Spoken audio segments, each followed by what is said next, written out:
Add a guest to be in your live video.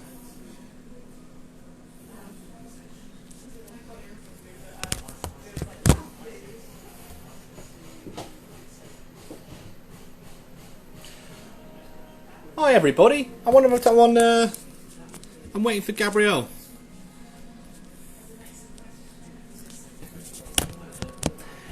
Hi everybody. My name's Paul. I'm from the Seafood Bar in Falmouth. We're just waiting for Gabrielle to send me a little request. I think that's him there. Yeah, there you go. That's the one. Sorry, I'm not very good at phones and stuff. Is he here? Hello. It's good to see you, mate. How you doing? Doing fine, thanks, man. Sorry, I'm a little bit of a kerfuffle with the phone there. I'm not so good at it. I can do the stories and the gram and that, and I can write some words. But yeah, live and stuff, I'm not so well versed, man. I'm telling you, at the beginning of this experience, it was insane. I couldn't manage to understand what Instagram had wrong with me, but they didn't like me. They didn't like me.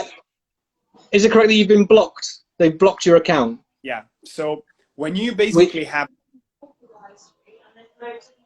Hello?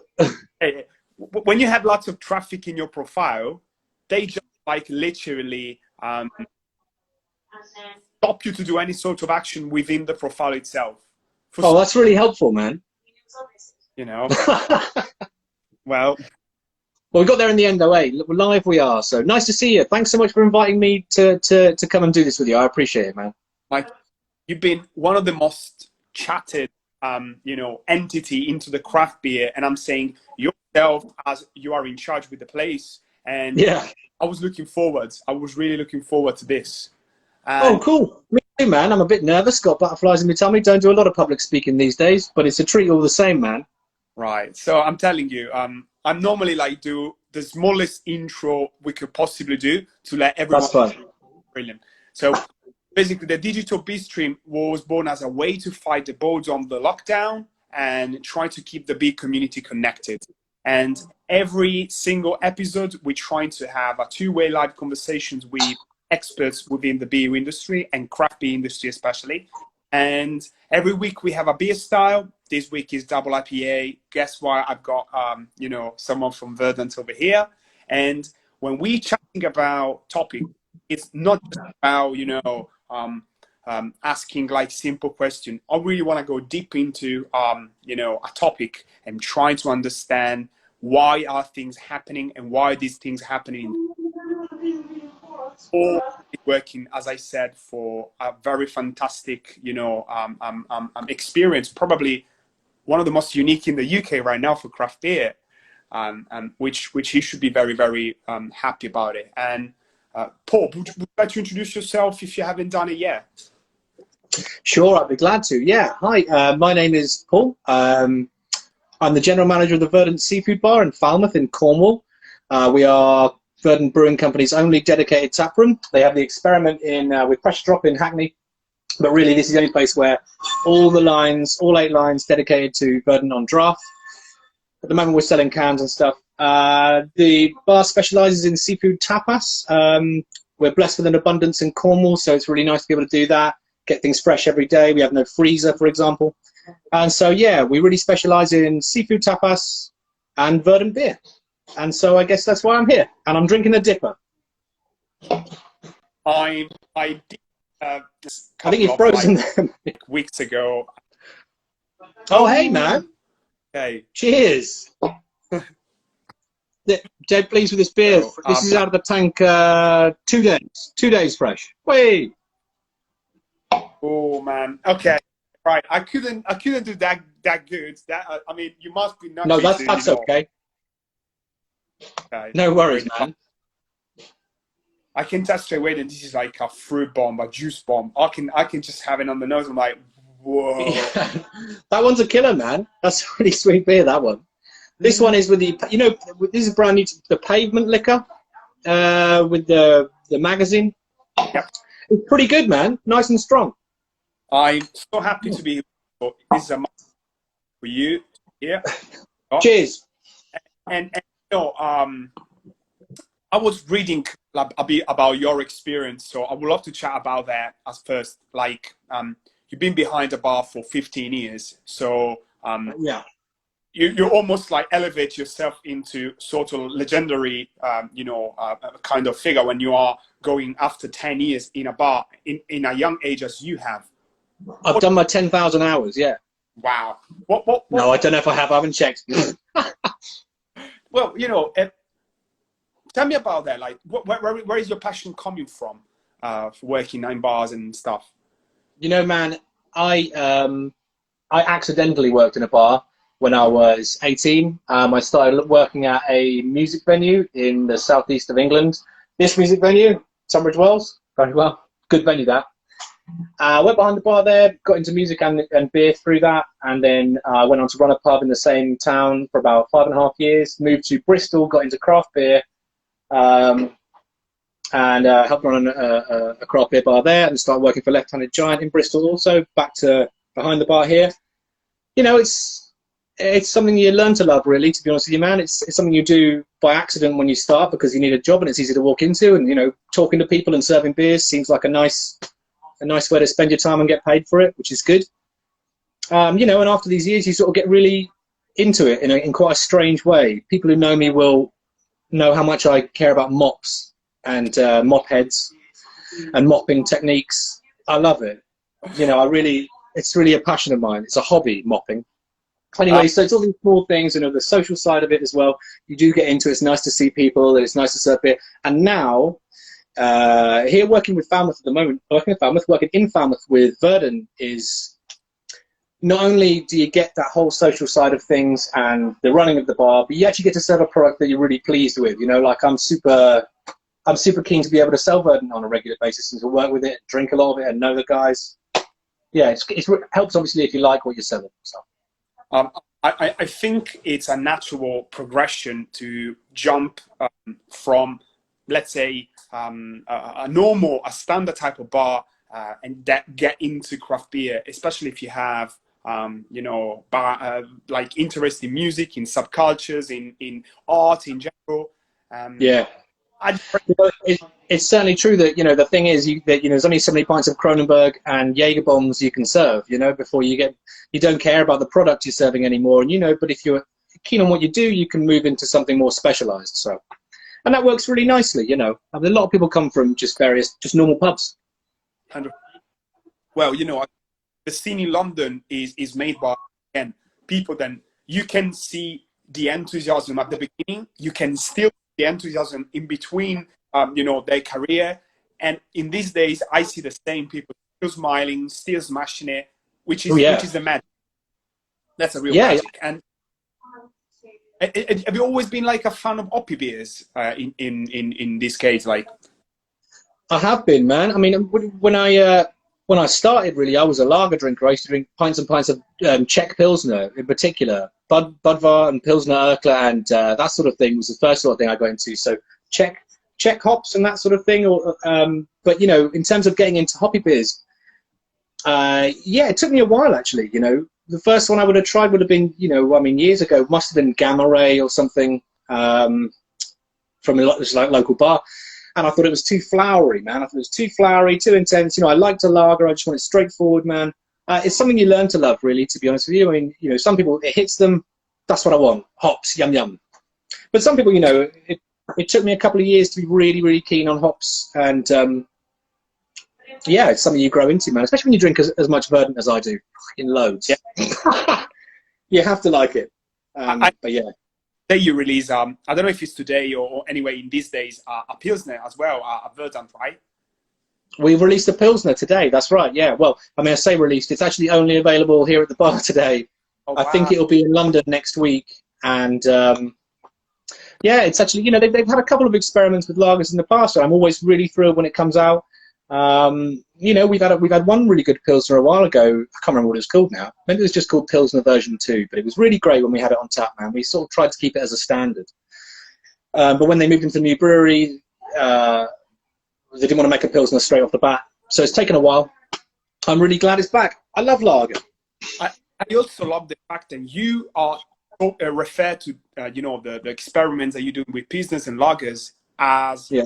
Pilsner or lager instead of maybe just being like IPL or India Pale Lager. So Right. I love the fact you know happiness, you understand and all the magic, you making the magic when you're doing this kind of beers. Then when you do a lager, you do a Pilsner, you do a straightforward kind of Pilsner. And I'm sure you also use probably like interesting hoppy, combinations, but Pilsner, loving that.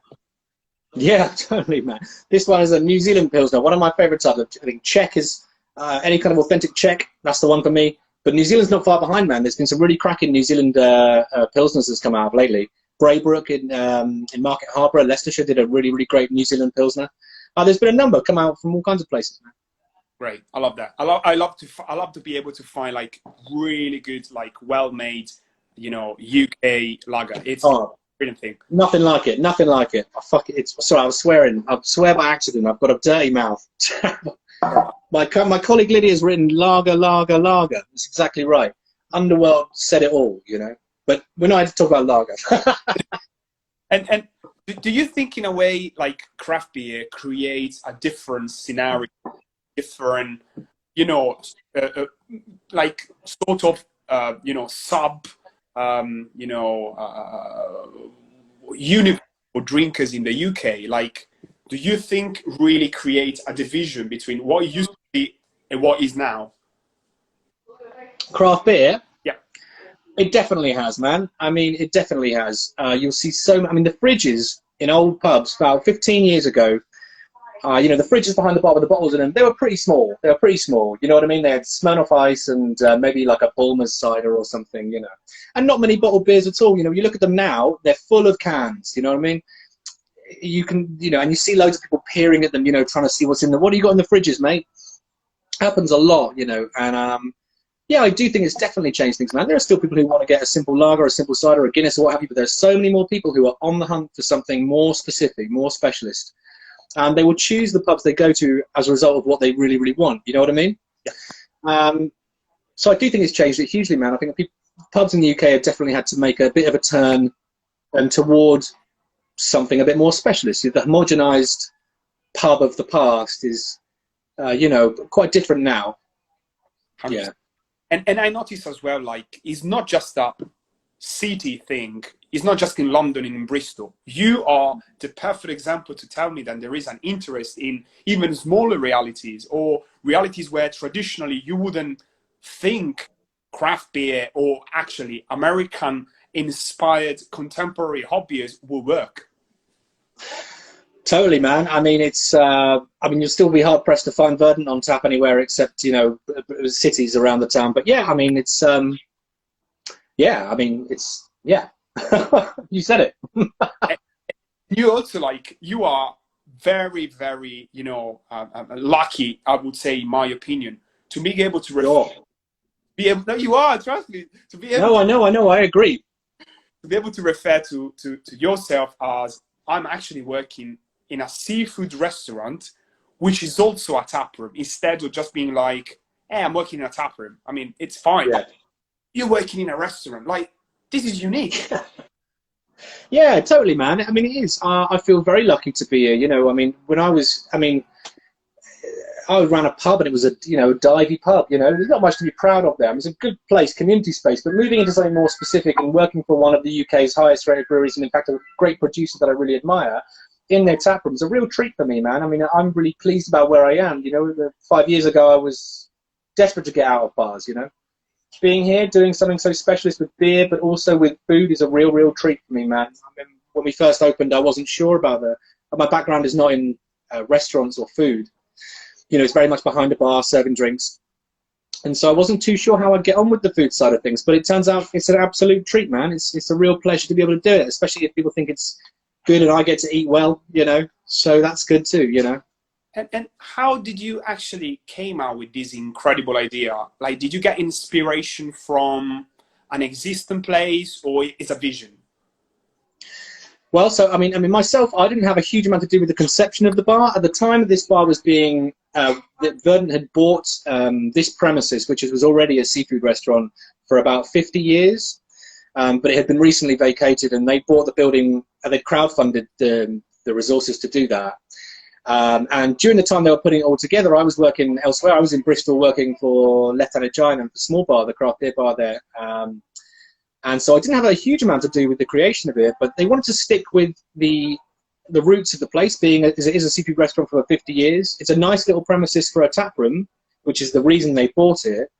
But you know, it's obviously they want to I can't think of the right word, reignite the kitchen side of things and really keep it. It had a kitchen anyway, you know. We refitted it, but it was the plan was to just, you know, make sure we make use of the abundance of seafood and fresh produce in Cornwall. And you know, it's really easy to get really, really good stuff, and every day as well. And at the same time, dedicate the premises to the particular beer they're making as well. So I think that's the idea behind it, yeah. But I wasn't here for most of it. I can't take credit for that. I jumped on 2 days before we opened. Well, that's great because at least you know, and not at least, like, you definitely made it with your experience, with all of your different elements that you learned along your you know, your career. You definitely made the best contribute, which is the operational element, which is probably the recruitment as well, and all the other, you know, all the other aspects with it, which is great. And who are your customers and visitors mostly? The restaurant kind of oriented people or the craft beer heads? Yeah, you know, it's funny. It's a nice split. It is. The thing is, I think like quite a few other breweries in the country, really, it's their hometown is not necessarily their first market, you know. They would look out towards more sort of progressive cities and people who already had a craft beer scene going on, Bristol, Manchester, London, Newcastle as well. You know, and like try and get a market buzz going on there. So weirdly, when we opened here, a lot of people like Verdant, but really, I mean, it's strange to think how many people don't know much about it and how much time we spend explaining to people who live around the corner, you know, what Verdant is, why the beer is hazy, you know, why we have 4,500 Instagram followers, and no, you know what I mean, but we're only a tiny little restaurant. So yeah, I mean, a lot of people, I think the split is mostly that we would have local people come in for the food, certainly at the start anyway. They were like, nice little restaurant opening up, let's go there. We ended up getting quite a good buzz on the go from that, which is really nice to see. And then we get beer tourists who, there are loads of them in Cornwall anyway. They're around from St Austell to Skinner's to Harbour to Pipeline to Black Flag, and then they come around here, you know, and they make a point of coming to Falmouth for Verdant, which is really nice. There are a lot of people locally coming in for food, and a lot of people coming from further afield for beer. As we've been open a little bit longer, the split has come together a little bit more. People locally come for the beer, people further away come from the food as well, and it's a nice little mesh now. I love that because you know, I was in Newquay a couple of years ago as a, you know, a very rare holiday that I managed to have living in London. Yeah. Which was brilliant because the amount of beer and the people that, you know, have involved with the beer industry, it was already, you know, pretty impressive. I can't even think about now. Like, you will have probably real, you know, aficionados, real interest in part of the population in Cornwall, in my opinion. I know Londoners that moved over there recently. You know, Simon Pipola. Do you know this guy? Okay, yeah. You know Simon Pipola? Get out! He works down the road. He runs. He's working at a different pub. Penny, come quick. I know him. That's weird, man. I told you, like, it became a destination. Falmouth is a destination. Yeah. I know him. He comes in all the time. He loves the Colonel Saison. You're going to sell him the Colonel Saison. He'll love it. Well, you know, for me, like, I also get inspired by a question that from the people who are following us right now. Like, yeah, you wouldn't potentially think about getting some, you know, seafood tapas with contemporary hop forward modern beer. So I'm expecting people probably will be like, do you have a Pinot Grigio, or can I have something like that? How does it work at that point? What is your role at that level? Yeah, man, you know, it is tricky. We We do stock a white wine, only one. We carefully chose it out of loads. We've got to have it. You're a seafood restaurant. It's going to be white wine all the way. The thing with the beers is because, those two things, it being a seafood bar already and us being Verdant, they just have to go together. They weren't necessarily designed to go together, but they have to. Everything has to pair at least a little bit in here. And thankfully, it ends up not really being my job to do that. And I'll tell you for why. The thing is, because we do 8 lines of Verdant beer all the time, that is kind of non-negotiable, like everything on tap is Verdant, so we're going to have that, and all the new releases are going to come in, and really the onus becomes on our head chef Andy, who's a fucking wizard. It becomes his responsibility to kind of look at this and go, right, well, we're only going to get these beers in and look at them, well, what can I make on the menu that's always going to go with at least 1 or 2 of them? I think that in general with Verdant make very, very thick, super hoppy IPAs and double IPAs, and New England in particular would be a style that might be last on the list to pair with a delicate seafood. You know what I mean? It really isn't necessarily the go-to traditional thing, but there is a way to do it, man. I mean, there is definitely a way to do it, and yeah, I mean, the menu will tend to reflect the beers more than the beers will reflect the menu. Do you know what I mean? Yeah. Yeah, I mean, it works. It works. You've got to be careful with it. And there's lots of people who don't care. They just want a nice bit of seafood, nice bit of beer. Pairing is not super important for them. But we definitely can, I mean, Verdant have got a couple of really nice sort of bitter, crisp West Coast that are going to cut any kind of acidity and fat. And then they've got big soupy dippers with lots of oats and flaked wheats, the fulsome body of which is going to go really well with some kind of like a rich crab sauce or a sweet parsnip puree, all this kind of stuff. Or even like a nice baked fillet or something, you know what I mean? You've got a soft flesh and you've got a big soft beer to go with it, especially if the citrus elements go well with fish traditionally anyway. So, it's quite easy to do that, man.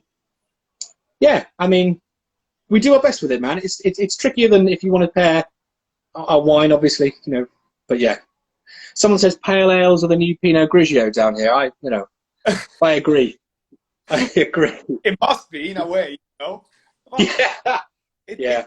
If I think like with the beer experience that I had with food and beer pairings, and every single time I get hoppy beers next to me, I was using them to spice up wherever I had. And on the table, on the plate, and as you said, the mouthfeel is a great kind of tool to play with. Absolutely. And, it really, I mean, I think there's one thing to look for. You can overanalyze a dish and say, it's got acidity and salt and umami and everything else, or you can look at it broadly and say, well, this is, overall, it's soft flesh and it's citrus flavors. Let's just leave it there. If you start overanalyzing and trying to find the absolute perfect beer, it very often is impossible. But picking a dominant flavor or texture, you can find the right beer for it. Oh, and like the fact that you are playing with freshness as well is what it makes me feel like your type of operation works slightly differently than most of the ones we are normally going to, because there is a new beer, it must be drunk fresh as possible. Then you have time. Oh, I think your connection's broke up. To have yeah. I think I didn't hear you there, man. I've got a bit of a weird connection. Let me do this. Sometimes this is the key to work. So just doing this. Sometimes this is the best way. Is it better? Yeah. That works, man. It kind of went a bit blurry and then it kind of stopped. I don't know if it's me because here in Cornwall, our internet's not so good. Everything's in black and white down here. The internet.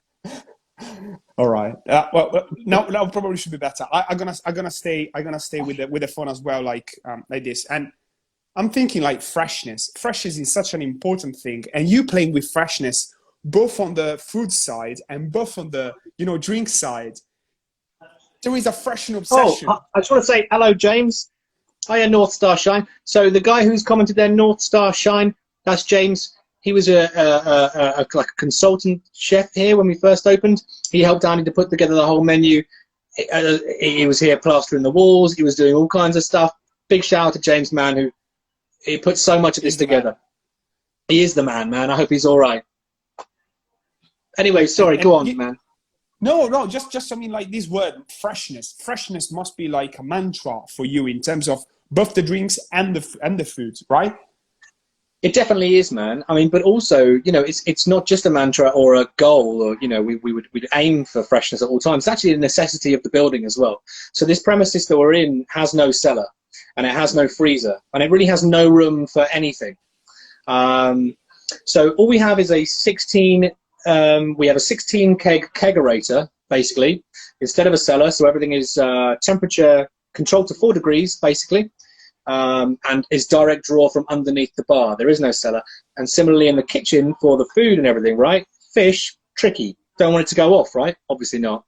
But the thing is, right, there's no freezer. How do we keep it fresh? Well, the answer is we don't keep it fresh, of course. We get it in every day. And as I say, we would probably do that anyway, because it's great to be able to, it's fantastic to be in a place where there's fishermen out every day and we can get fresh fish in every day. But also, you know, we don't have the space to keep things frozen anyway. So it's, you know, and beer, I mean, forget about it. 16 kegs and that's it. That's absolutely full. So that's got to come in from Verdant like 2 or 3 times a week. Otherwise we run out, man. So everything's got to be controlled and carefully itemized, and otherwise it just goes to shit. And in the other side, have you managed like to finish before the closing time all the beers and all the food in the past? Oh, we eat it all up. Yeah. We eat it all, man. You know, there is some space in the kitchen, so we've got this tiny little kitchen, and we fit it into it like there's a big cooker, a couple of fryers, and then like a big row of fridges, and that's it. So anything we can save till the next day, we will. But we're very careful to budget space in that way. So if you've been, I don't know if anyone who's watching this has been to eat with us here at the bar, but we do run out of things. You know, it's just it's a necessity, man. It's part of the nature of the game, because we can't keep a massive stock of everything. The idea is only order enough stuff in, beer, goes for beer as well as food, that we can then sell that week or that day. Do you know what I mean? And if it runs out, it runs out, you know? I mean, and that's just the way. Wow. Okay. I love that. I love that. Wow. And do you have sometimes like people asking you like suggesting for the pairings that you do with the dishes and the beer, or do you think they go whatever they do? Well, I would, yeah, I mean, yeah, definitely. We definitely get requests all the time. Well, I say all the time, not that often. And more often than not, someone is here because they either know the food's good or they know the beer's good, and they're happy to kind of go with the flow and eat whatever. From time to time, I definitely get asked for advice on what would, you know, I'm going to have the scallops. You know, what beer would you pair with that?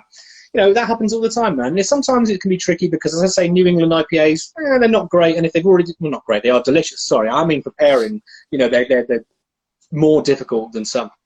But yeah, no, totally, man. I'm easy like a Sunday morning. I'll always be happy to help someone do it, man. And we do that quite a lot.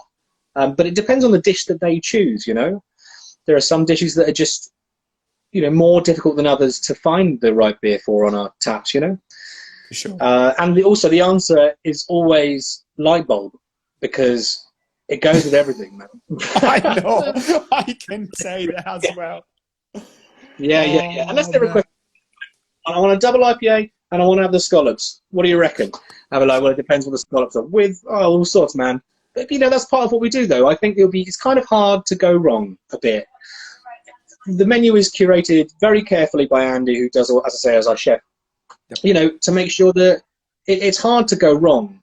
You know, whatever you eat and drink, it will work. A bit of luck, and yeah, and some careful curation. Yeah, it should work. Right. And yeah, I've got a question then.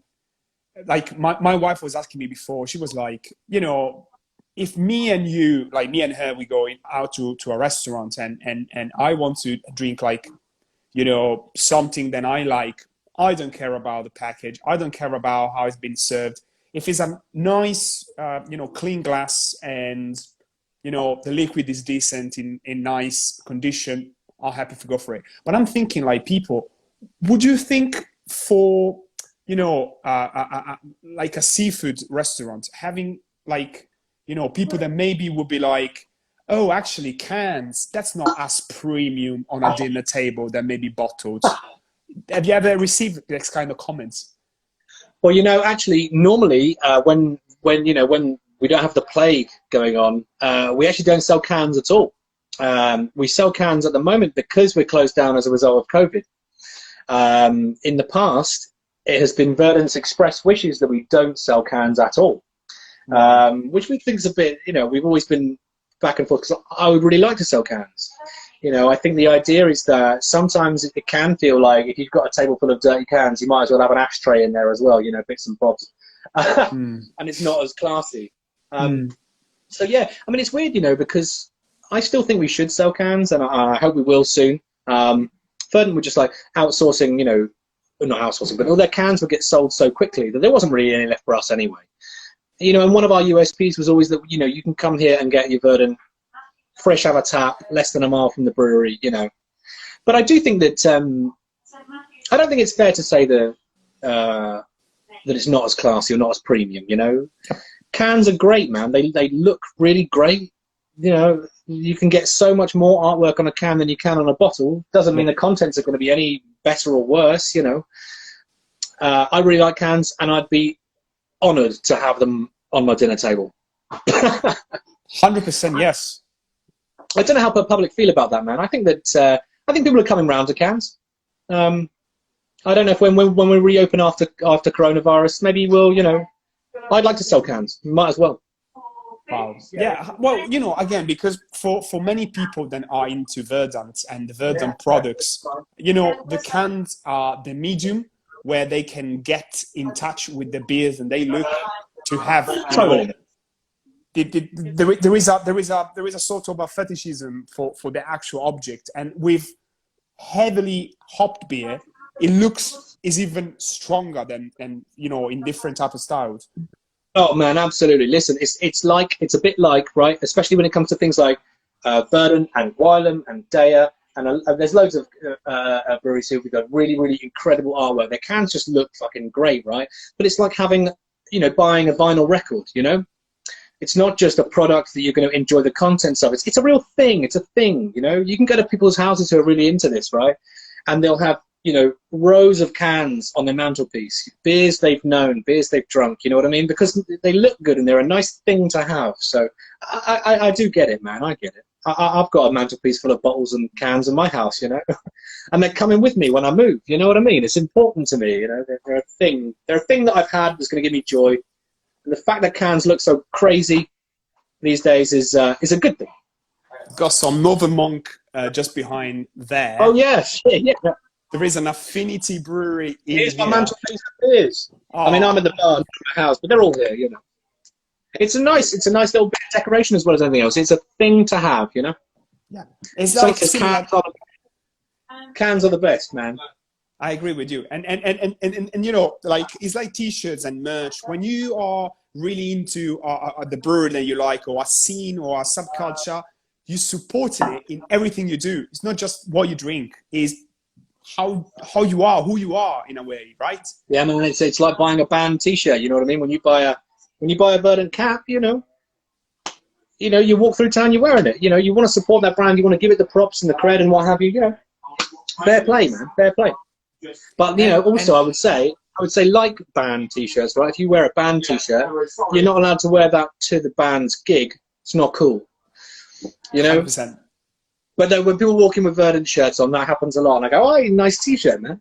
But I'm at work, so I can wear it. It's fine.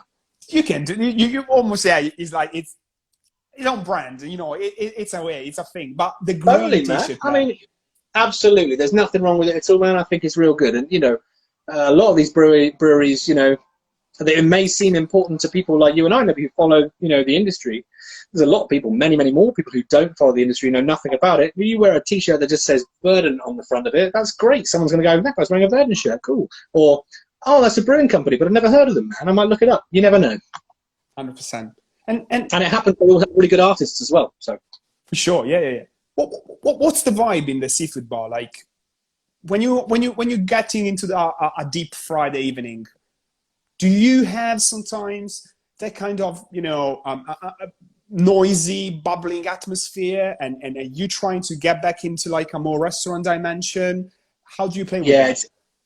Well, you know, it's a funny one with the barman, the seafood bar here, because it's so small. I mean, it really is. If you've not been here, whoever's watching has not been here, it's 30 seats. Busy. Bish says busy. Yeah, it gets pretty busy, man. 30 seats in here. I'll quickly, do you mind if I show you quickly? Please, please, please. By way of illustration, right? Now, listen, there are loads and loads of boxes around because this is kind of our storeroom at the moment while we're doing takeaway food. So please, you've got to forgive the mess. But check out how many seats there are in here, man. Look. So look, you got over there. So you start around there, right? We go, here I am, right? All the way past here. These are our seats. That's literally the room. That's the room. Oh, wow. Tiny, yeah? Tiny. But then look, you go in here. You got the front door. Got seating there. And then you got the bar over there, right? And that's it. That's it. Oh, wow. So what I'm saying is it's tiny, right? So when we're trying to create a vibe of any sort, you know, the way we're trying to create the bar, it's so difficult to do both things at once, you know, to make it a bar and a restaurant and only have 30 seats and only have one toilet that's for everyone. It's tricky, man. It can be really good, though, man. I mean, it can be really good. You know, on a weekday, it can be civilized. It can be really, you know, not quiet, but, you know, we've got, you know, a couple over there, a couple over there. We've got a group of 5 here and 3 or 4 over there, whatever, you know, and it's a nice, bustly kind of vibe, right? But on a Friday night, as you put it, oh, man, it gets round jammo in here. It basically gets really, really hot. We open also later as a bar as well. We close the kitchen at 10 and open until 12 as a bar. So we kind of keep those bar vibes going. Our neighbours don't like volume. That's fine, nor do I. So, you know, it can be tricky. But I like to think that it can be both civilized and lively and always a laugh. I hope, man. I'm pretty sure. And really fucking hot, mate. I tell you, it gets so hot in here. I tell you, isn't it? 30 people all squished together. It's really, really hot. Wow. And what do you normally have in terms of like condiments on the table? Do you have like salt and pepper? Do you have like lemon slices? How does it look like? Okay, so everything is by request, pretty much condiment-wise, man. So we'll sell like, I mean, you can always do some chips, right? And chips will always come with ketchup and mayo if you want it. It's all homemade, all homemade ketchup, homemade mayo. Everything else is by request, man. So you got, you know, there's nothing on tables. There's no salt and pepper. We hope that, you know, that all the food we put out is, you know, seasoned during the cooking, and hopefully by the time it reaches your table, perfect. You won't need it. But you know, people have different tastes. If you want some salt and vinegar, that's fine. We got it for you. We got it. It's all right. But yeah, with no condiments, man. Okay. It's a funny question because when I was, you know, the couple of tap rooms around, and especially the ones that have like food residency in place, sometimes you almost like dictate to follow the advices that they gives you based on the type of food that they serve. Sometimes I like, there is a mustard and a brown sauce in here. Is that means then maybe I should go for this kind of sauces just because they put it on the table, or is just because this is what they had? So I like the freedom. Yeah. Sure, man. I think that I've got nothing against condiments, man. Nothing against. I love them. You should see my fridge. It's about 200 quid's worth of hot sauce and nothing else. No. The thing is, here, you know, the idea is that, you know, frankly, the tables are tiny, you know. Yeah. And there's not a room. Once you've got a menu and a candle and a couple of glasses and maybe a bottle on there, you know, you're going to struggle for space. So nothing as standard, man. But, you know, if anyone wants mustard on that, we've got it. Sriracha, we got it.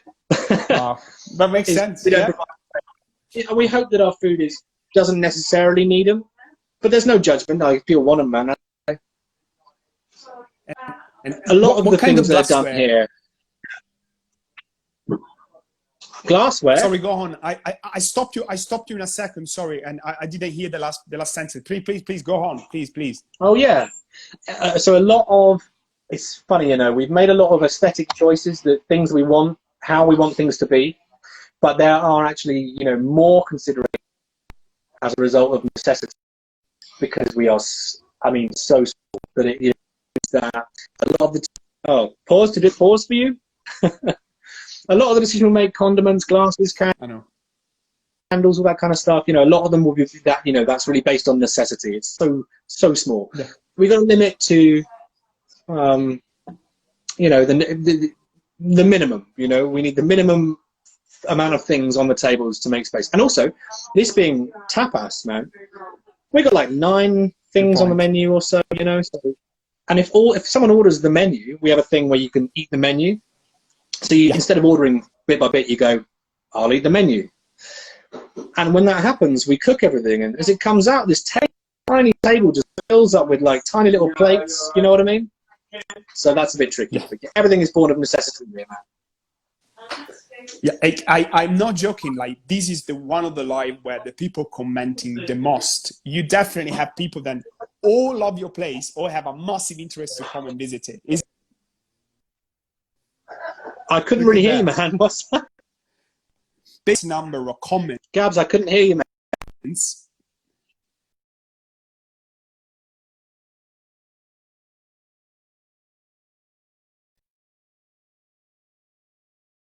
Hope it's going well. Like, I can still see you. Sometimes I can't see. Now we're back. What about now? Oh no. I can see you, man. Anything? Oh man. Yeah, you're working. No. Oh man, look. I can see you. Any better? Okay. Yeah. Oh man. Let me see if I can. It's okay. I can see you and hear you now, man. It's a bit choppy. It's a bit choppy. Any luck right now? Little bit, man. Right. Well, if we can't hear anymore each other, probably we should maybe stop it now. I don't know. What do you think? I mean, I can still hear you a little bit, but your connection's like a canned IPA. Right. Well, let me put it this way. My main question, right, at the point, it was just like double IPA in terms of what was your overall opinion about it? My what, sorry? Overall opinion about double IPAs, as this was the topic. Oh, my overall opinion? We haven't spoke about it. Yeah, man. Oh, shit, we're supposed to be talking about double IPAs. That's all right. Forgot about it, man. So, yeah, double IPAs, man. What is my opinion of them? Love them. They get me a bit drunk, but, you know, if you're careful with them, in the brewing process, you can, you know, really, I think a double IPA, I've always found that you can give them, the beer ends up with a greater scope for flavor. It's going to be bold. It's going to be bold either way, man. But as far as like trying to get in, you know, some effervescence, some dryness, some fruit flavors, silky body and all that business, you've got a great big scale to play with there, man.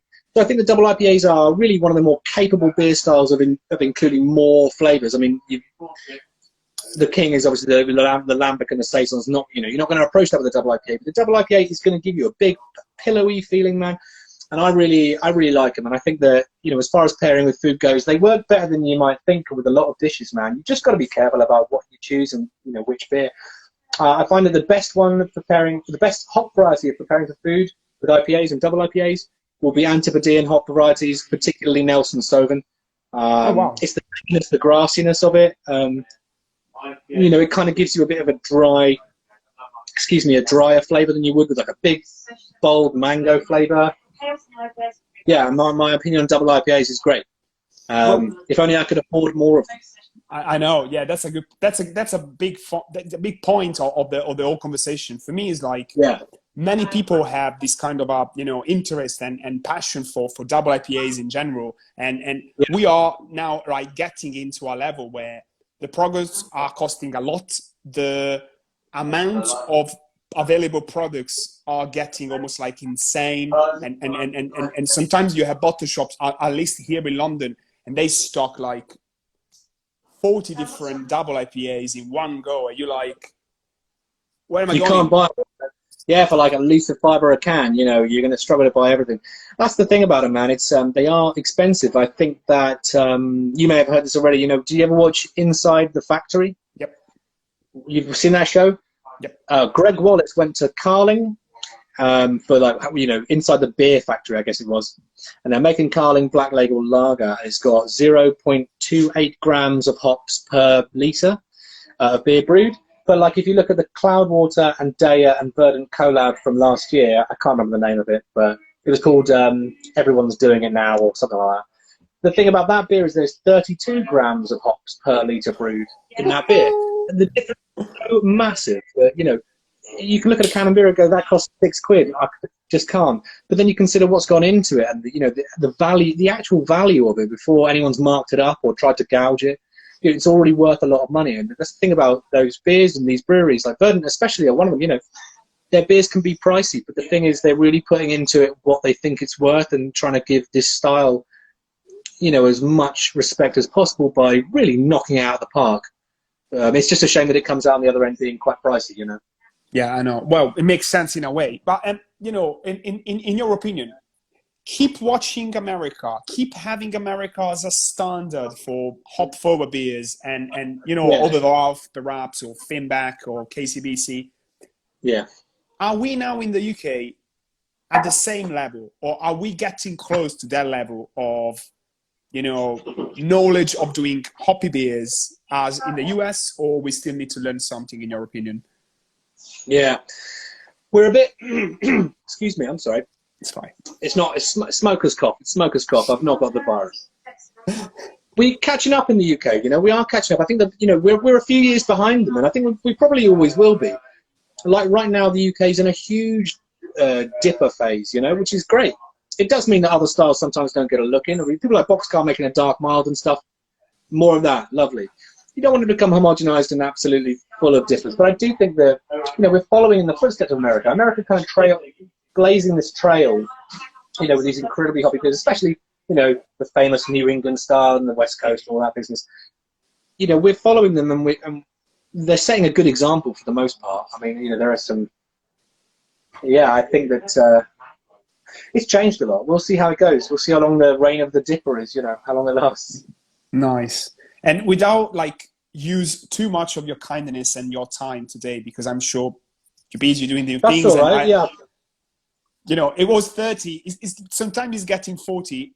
Very often it gets to 50 minutes. So apologize for that, but you know, it's a very interesting topic. Man, no worries. That's okay.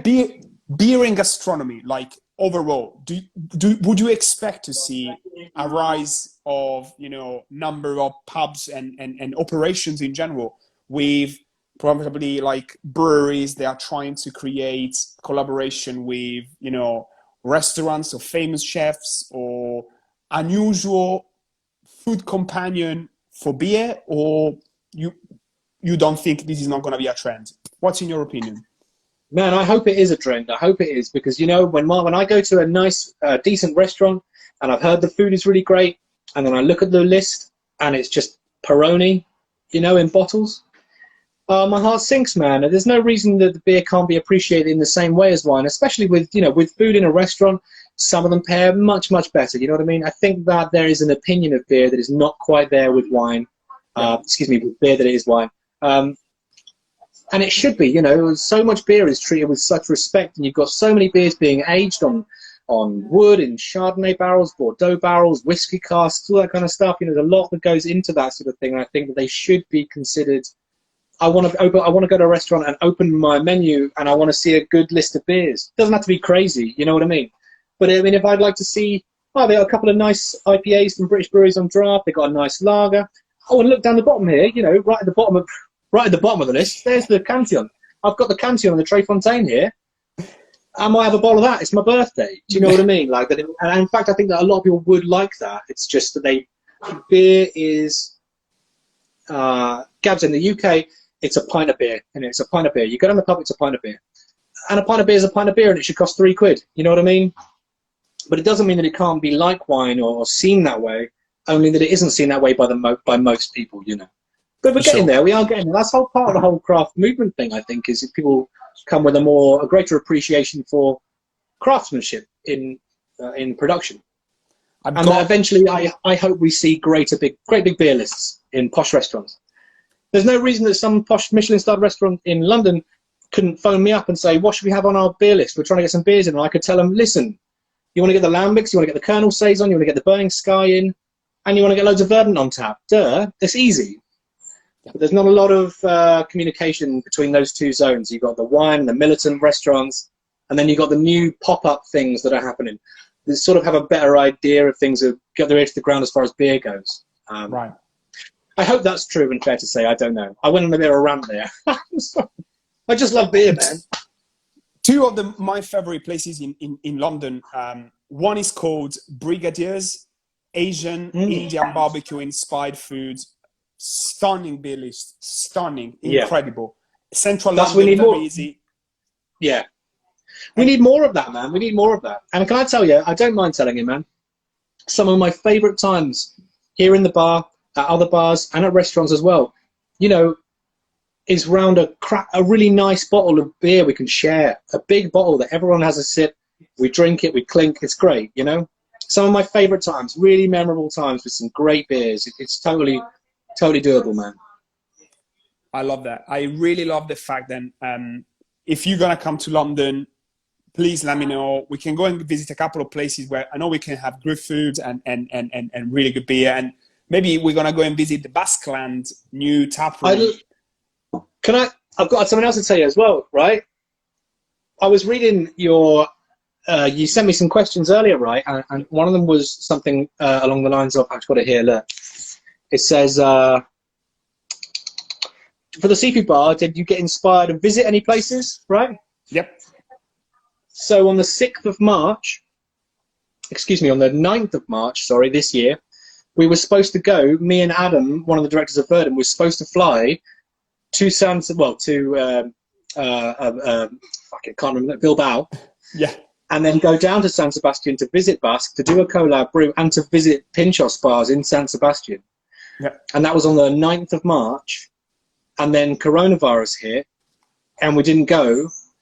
And then the day before we were supposed to be flying back, the trip was cancelled, but when we were supposed to be flying back, and the next day, Spain got shut down, you know, no flights in and everything. So we just escaped. We cancelled because we were worried we don't want to get stuck in Spain. But man, I was looking forward to that trip. I was looking forward to visiting Basque so much, man. And you know, we should be visiting it because we're supposed to have an authentic tapas feel here, and visiting San Sebastian to really take that in authentically would have been great, man. So yeah, I'm going there as soon as possible. Check it out. It's called Basqueland Izakaya. I think that's the name of the bar. They just opened it, and it's just like Asian food with, you know, similar inspirational type of beers than Verdant does. So that would be a very nice experience. And it would be a great experience. Yep. And again, this, I think we touch pretty much like most of the topic, and you know, like the things they really wanted to hear about, you know, your experience or your operation. And if I had any doubt and I didn't have, you're great, and you're really passionate, and I can't really wait to come to Falmouth, really. You've got to come, man. You've got to come down. We'll crack a special bottle and drink loads of dipper. It'll be great. Yes. I'll make sure I'm going to bring some presents as well, which is a standard. And oh yes, please, mate. Presents ahoy! I love it. Nice. And man, seriously, thank you very much again. I hope you're going to have a beautiful evening. What are you going to do now? Yeah. What's your rest of the day looking for you? Well, first of all, thanks very much for having me here and letting me come on and talk a lot of old rubbish about beer and stuff. I appreciate it, man. I love talking about beer. I don't get it. You think I'd get loads of chance to do it, but not that often. What am I going to do now? I'm going back to work, man. Go back to work. The bar's still open until 9 p.m. So we're doing a lot of takeaway collection and delivery of seafood and beer as well. So I've got to go back to work behind the bar for another 2 hours, and then I'm going to have a lie down. Thank you very much again. Really appreciate it. And have a great rest of the evening, and hope to see you soon, man. You too, Gabs. Take care. Thanks so much for having me again. Appreciate that, man. If you can manage to save the video, then you're going to share it into the IGTV, and then I'm going to save it. It's going to be cool. It's going to say what do I need to do? Just press on the share. This is what you're going to want to say, like delete it. Is that the paper share. airplane? Yeah. Is share the paper airplane symbol, Gabs? Yep. Yeah, okay. So I got to write a message. No, I don't want to do that. Right. How do I share, man? So, what is it just gone to shit? Because I know I can talk about beer, but not. That's fine. So, after you finish with the video, then he's gonna ask you to share it. Yeah. Okay. I'm like an old fuddy-duddy man. So, all right, mate. Thanks very much. Then I'm going to end and then share. All right. thank you, man. Bye. Take care. Bye-bye.